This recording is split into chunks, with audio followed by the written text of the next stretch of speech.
What's up, YouTube? Welcome back. I'm the Budget Reaper, and today we're just looking at my 90-gallon budget reef. It's no longer a nano. At least I wouldn't call it a nano because it's pretty big and it weighs about 1,400 pounds. So, yeah. So installing this sucker was awesome. I had to go in and support the floor underneath. Sorry about that soccer ball. It's there from earlier, but we're still in the process of unpacking here at the new place. But gotta say, everybody is loving it. I know you've seen videos, and I just like showing it off. These anemones are looking great. These are rock flower anemones.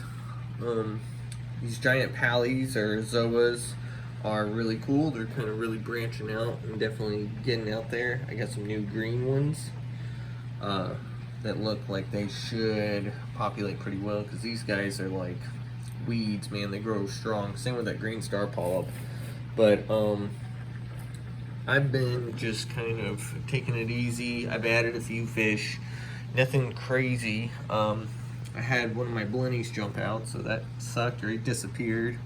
I saw that royal gamma, or no, sorry, that pseudochromis, the purple pseudochromis, was being a huge douche. So he ended up getting put down here in the sump for right now until I can rehome him.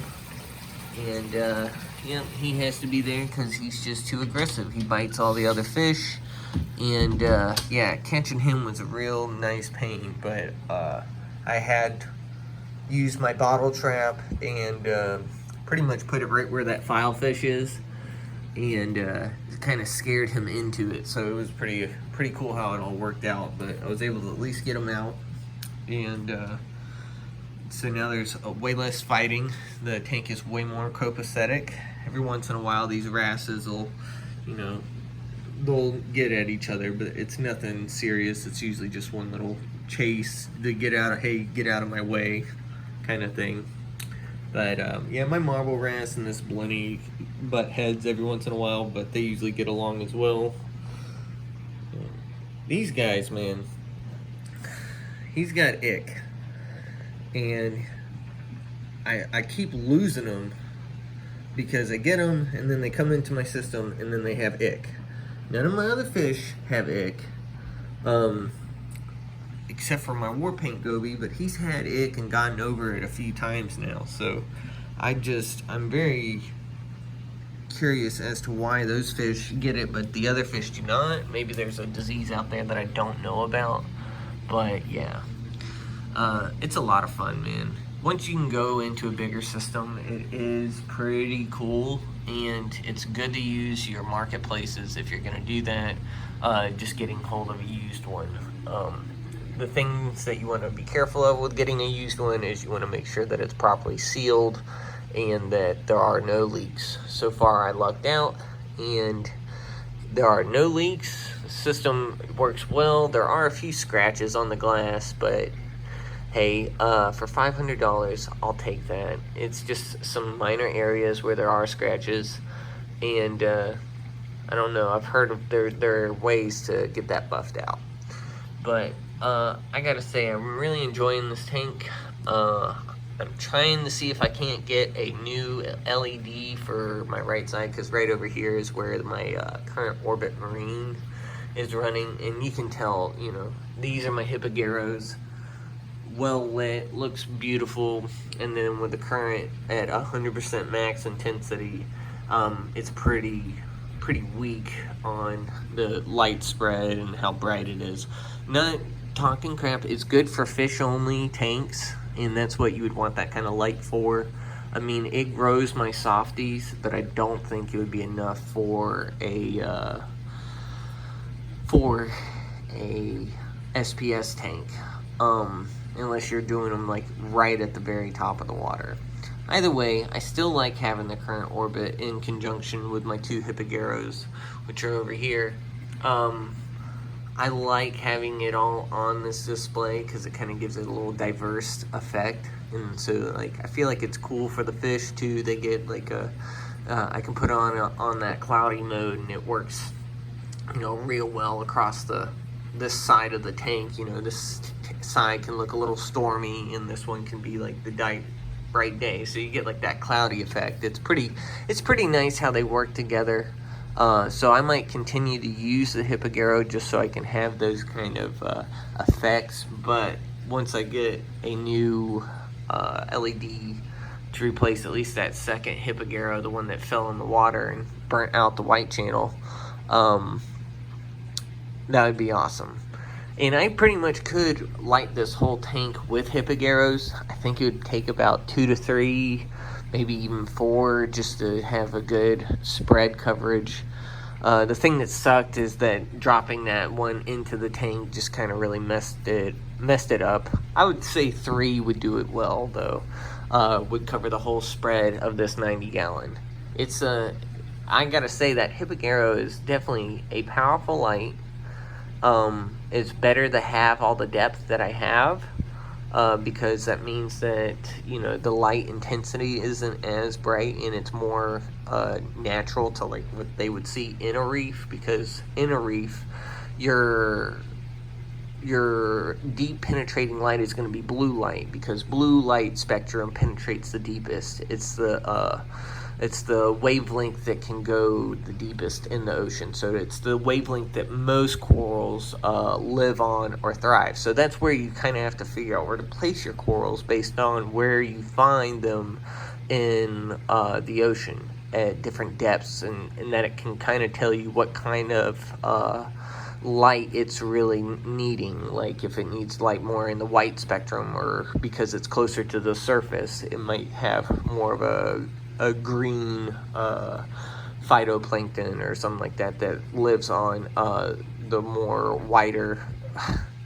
or a red spectrum or green spectrum of light is what I really mean when I'm saying lighter. I'm just saying that it's not as reliant on the blue spectrum, ultraviolet rays of light.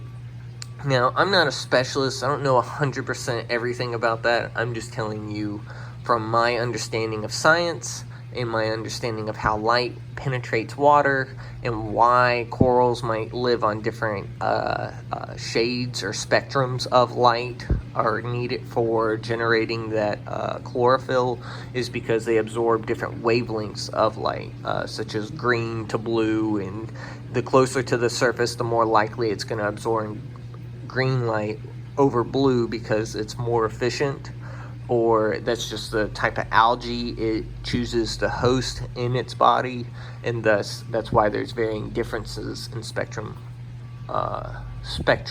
needs for coral. That's just my observation. Like I said, I'm not a scientist. These are all my theories and speculation. I haven't read or checked any of this, so you can go ahead and check me and make sure I'm not messing you up. Don't take it as like I know everything that I'm talking about, but what I do know, and I use a little bit of common sense, or what I call common sense, with it to do my coral placement and planning on these tanks. Like if you wanted to use a guide to finding where to place your coral, I would start there with where is it found in depth, and if you can find the information of what's the best spectrum for the for the algae that it is has hosted in it. Now, I don't know if those are easy obtainable things, but like I said, I use my judgment based on how much it needs light. So the closer to the surface, the more light it needs. You know what I mean? So it's funny. It's like the same thing when you're dealing with these macroalgae. You don't want to overbear the algae, because when I headed my aquafuge 2, my light source was probably too close to the water, but as long as I did my light source to where I shut it off and I was doing only 8 hours of exposure, is when I saw the best amount of growth out of it. So the distance between the light source and your algae is important, because if it's too close, it'll burn out the algae and kill it. And if it's too far away, well, you'll have slow growth, but as it grows, it'll grow towards the light, and the closer it gets, the faster it grows. In a sense, because it's more absorbing good stuff over time, or it gets more hardy over exposure. You know what I mean? So, anyway, yeah, my fuge is going.